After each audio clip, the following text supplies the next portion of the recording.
Okay, so we tested the PTB today for about an hour to almost 2 hours. We took a look at all the new stuff, which will come after this rant. I'll show my reactions to like the perks and everything that there. You'll get to see my reactions to that live.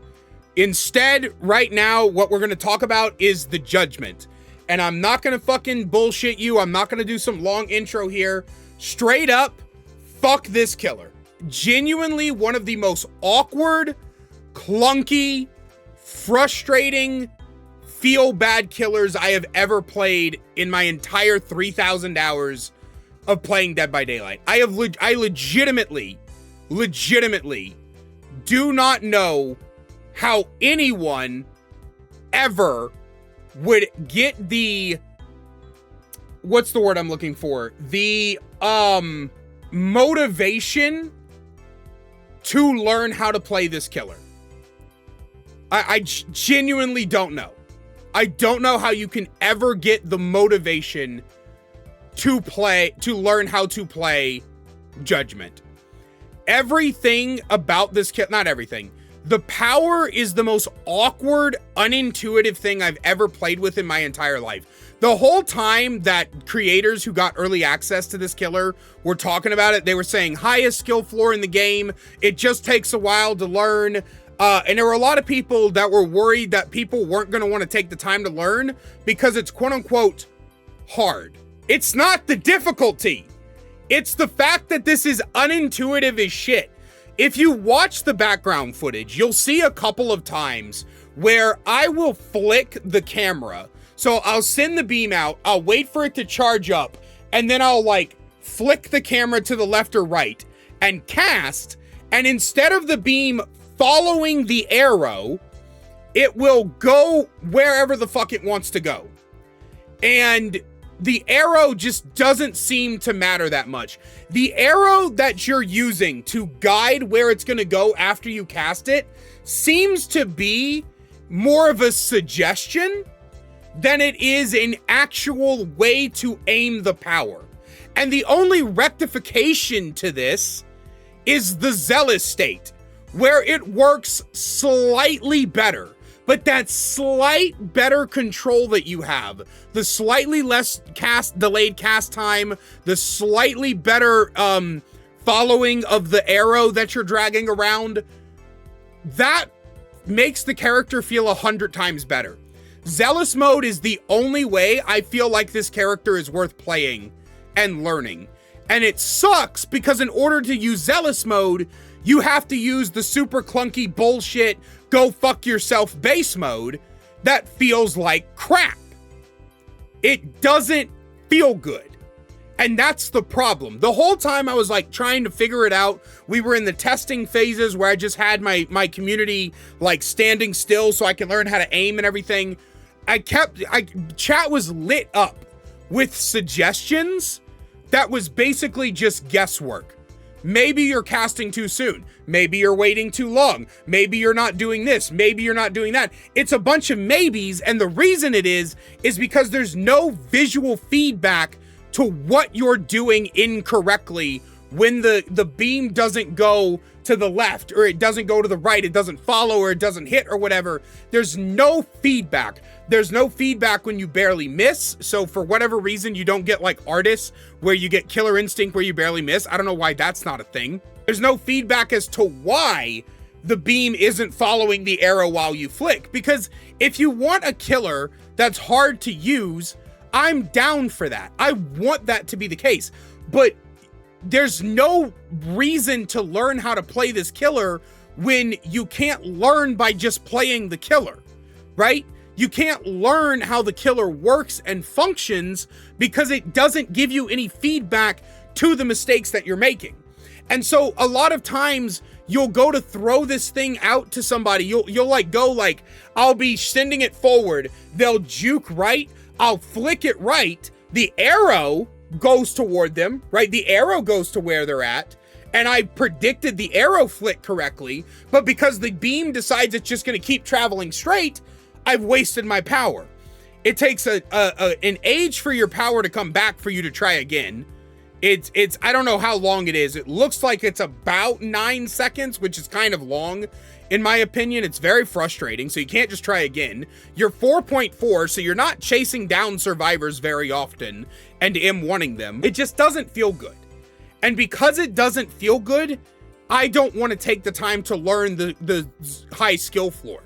The difficulty isn't the problem. That's what I thought, right? Whenever this content creators were talking about it, they're like, this killer is so hard to learn, they're so difficult to play with, that most of the community isn't going to want to learn how to play it. It's not that. It's that it's not responsive to you as a player. If it was responsive to you, if your mistakes were more clear, if I flick the arrow and the beam always follows the arrow no matter what, instead of using it as a vague suggestion, then we can go into this, right? Then we can say, okay, this killer's got a really high skill floor, really hard to learn. But you're gonna have so many people that are like me. KMD, thank you for the raid, I appreciate it. You're gonna have so many people who are like me, who thought the killer looked really cool, thought the killer was gonna be really fun to play and enjoy, and then the moment you go to try to learn it and the game doesn't appear to listen to your commands and your input, you're gonna get pissed the fuck off and you're gonna want to not play the killer and try it. And it frustrates me because there's so many things about this killer that I think are interesting and fun, like the base kit OG Ruin for characters who are heresy. I like the Exile. I think the Exile is very interesting.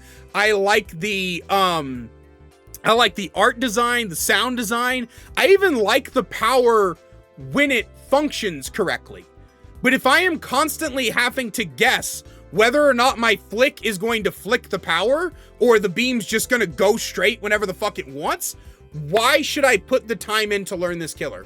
That is my question. That is my problem. I don't like the unresponsiveness and the unintuitiveness of this ability, right? If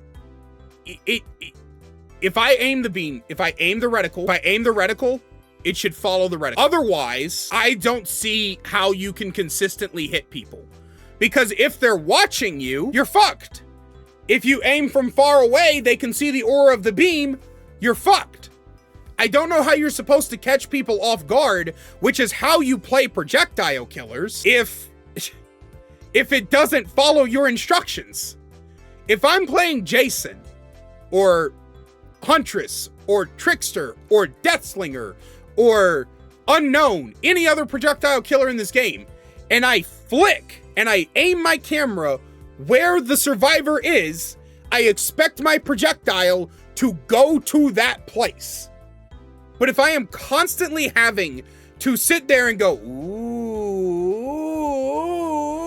then it's just too easy to dodge.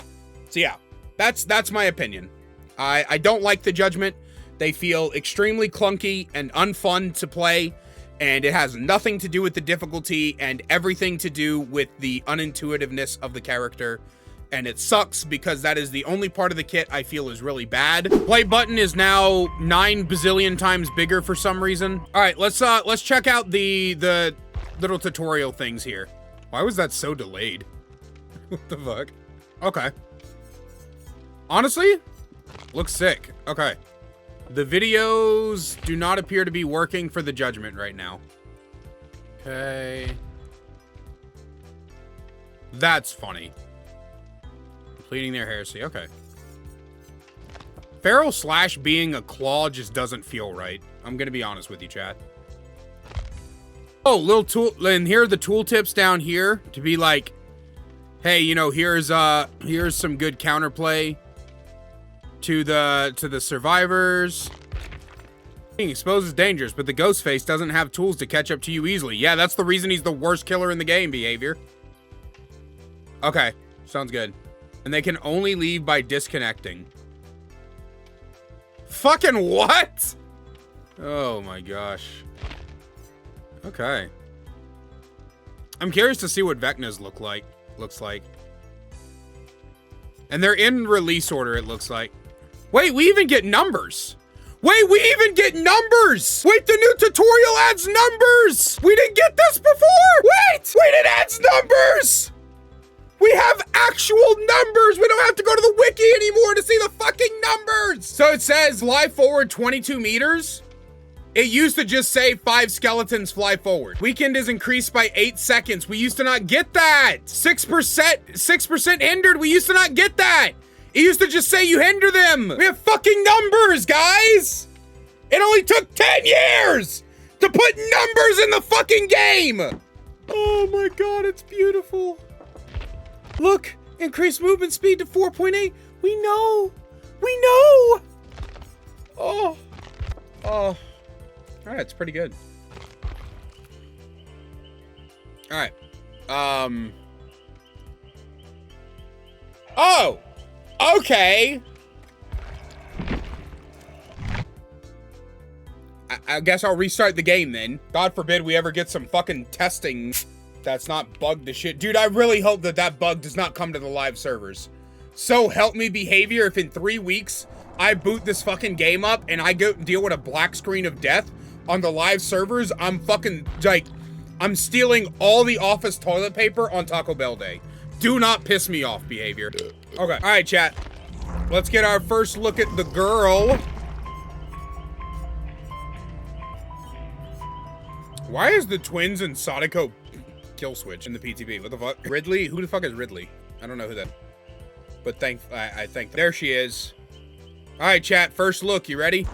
Let those without heresy come forward. She has titties and is also laggy as fuck. All right, let's read the perks. Celestial Witness. Every 30 seconds, if the obsession is at least 40 meters away from you, you see their aura for 3 seconds. Otherwise, the furthest survivor becomes the obsession. I see no reason to run this. I'm not gonna call it F tier, but what the fuck's she floating for? Yo, chill, bitch. I'm trying to read things. Anyway, I see no reason to run this. Genuinely. You might think, oh, it's some obsession switching shenanigans, but we have more than enough ways to do that, and all of those ways are infinitely more fun. Furtive Chase, Game of Foot, Nemesis, Friends Till the End. Those are all infinitely more fun ways to switch the obsession. It switches the obsession after death, but so does Game of Foot. Game of Foot definitely does do that, and so does Nemesis. Yeah, I did, Star. I posted about it in the Discord. I am very happy to see it. Both Game of Foot and Nemesis can switch the obsession after the obsession's already dead. So I don't see any reason to run Celestial. Like, yeah, it's a passive switch of the obsession, but I really don't think you care, to be honest. Yeah. D tier, maybe high D. Don't really, I just don't. I don't see this being ran in literally any build ever. Hex, under your thumb. The first time a survivor gains a hook state, a dull totem ignites. Whenever a running survivor gains haste within 32 meters of you, you are alerted, and then running survivors cannot gain more than 15% haste at a time. This is basically a fuck you to exhaustion perks. I like it. I do like it. I think it's cool. But, honestly, it's probably the best anti-exhaustion perk in the game right now. Outside of maybe Mindbreaker. So, yeah, I would say, honestly, I'd say low A. I'd say low A, right? Like, this is a very, very good anti-exhaustion perk. Mindbreaker's like the only one that beats it, I think. Maybe Languid Touch can compete, but I think this is really good. But I think the alerted is the important part, right? Because, like, if you're not aware a survivor's there, and then they gain haste for whatever reason, you get a loud noise notification. I think that's pretty good. Lay Waste. Whenever you damage a generator, for each charge it has, it regresses 2% faster. Cooldown 45 seconds. So this is basically if the generator is above 50 charges are above its old Caller Brine. Yeah, I like it. I could see it working with Pop and Lay Waste together. Might be pretty good. Yeah, I could see that. Low B, high C. I just don't think you raw run this. I don't think you would run this without. Shut the fuck up, Judgment. I'm trying to talk! I don't think you would run this without Pop, for sure. I don't think, you know? Yeah, not bad.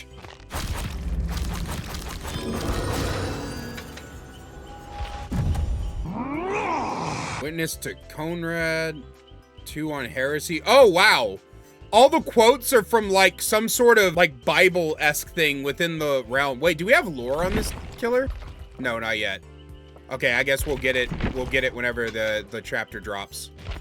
I'm excited to see the lore behind this book. Okay, let's see. When a survivor blinds you, if they are heretic, they become blinded themselves. Then they gain heresy. Wait, what? But wait, they have to have heresy. Oh, so I'm guessing if they, like, to be a heretic, they have to have heresy, right? Further decree, when controlling a divine light that is slowed down by an obstruction, decreases max speed by 90. Oh, this is the one where you could, like, stick it onto objects and then aim it. That's cool. Max time. When divine light passes a survivor within 1 meter, gives the killer instinct. Why is this not base kit? They become a Oh, I'm running Searcher Skull in an anti-flashlight build then. Hell yeah. Fuck yeah. I might never take Searcher Skull off, actually. Okay.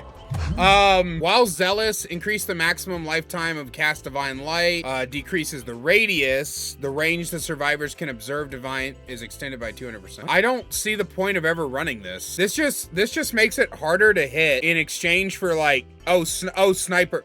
Oh, does it have a range? Though it doesn't go to the end of the map. 72 meters. So you don't need this then. How often are you shooting this thing further than 72 meters? Most maps aren't like much bigger than 100 meters. Like across 130 meters, maybe. I don't ever see running Undying. I see Heretic's Mark should be base kit. I think Ott said he wants Kneeler to be base kit. Okay, we have Ridley and we have Jake. We're waiting on War and Gibbous. Wait, this is so cool. Still reinstalling? You're fine. We're still looking at all the new stuff. We'll test in a moment. Move 10% faster. Survivors gaining heresy additionally gain exhausted. Of course, gotta have the anti-exhaustion. Whenever a survivor gains heresy, their aura is revealed for 4 seconds. Additionally, your aura is revealed to them for 4 seconds. I don't know why that second part is needed, but sure. You are zealous for 50% shorter. While you are zealous, divine light breaks breakable walls and drop pallets as it passes through. That sounds really fun. We're gonna test if that charges Spirit Fury and works with Thwack. Whenever divine light is cast, its radius starts 50% smaller, but grows until it's 100% larger. While zealous in casting divine light, you retain 1% control over it. Obstructions slow it down. Interesting. The minimum delay before... Wait, hold on. While controlling divine light, gain the ability to press the killer ability button to cast it back towards yourself. Okay, so you can boomerang. It only damages heretics when it's coming back to you. Oh, wow. You can no longer cancel controlled divine light, and it is automatically cast when it would instead time out. Wait, what? You move 75% faster. You recover 10% slower, move 30% slower while casting. Okay, interesting. Hey, Nessie. Hey, Cheese. Obsidian Feather is the worst one. I don't know. The Undying Flame's kind of fucking worthless, to be honest. Whenever you exile a survivor with the lowest amount of hook states, if no survivors are dead, gain a token. When you have 4 or more tokens, the generator with the most progression explodes and instantly regresses. This is great. Like it's like a single-use pain res, but I don't think you need the qualifier if no survivors are dead. Like I don't know about that, man. Like if no survivors are dead, it's a one-time use. It's not one-time use. It's technically 2 times because you can hook all survivors 4 times twice without killing anyone. So theoretically, you get 2 uses out of this, but I don't know if it's worth running for 2 uses like that. Yeah, this one's not that great. This one is pretty shit, to be honest. Whenever a heretic completes a generator or opens an exit gate, the auras of all heretics are revealed to you for 5 seconds. That could be 7 seconds, and I think it'd be fine. The minimum delay before divine light is lethal is set to 0.5 seconds. Increases the max speed of the controlled by 100. Cast by 50, cast divine light, you'll always be direct. I feel like a lot of these, I need to see what the hell it's talking about between controlled and cast and all that other shit. Oh, this is the Ricochet one. I see a lot of fun with this one. Whenever a survivor liberates another survivor from exile for 20 seconds, your terror radius is reduced by 75%. So that's a quarter of 32. 32, that's 8 meters. Your terror radius is 8 meters. Your terror radius is copied to every Shrine of Judgment. You gain undetectable. And I think they said that those also trigger stuff like unnerving presence and corlophobia. Okay. All right, chat. Let's see the Mori. Find the truth.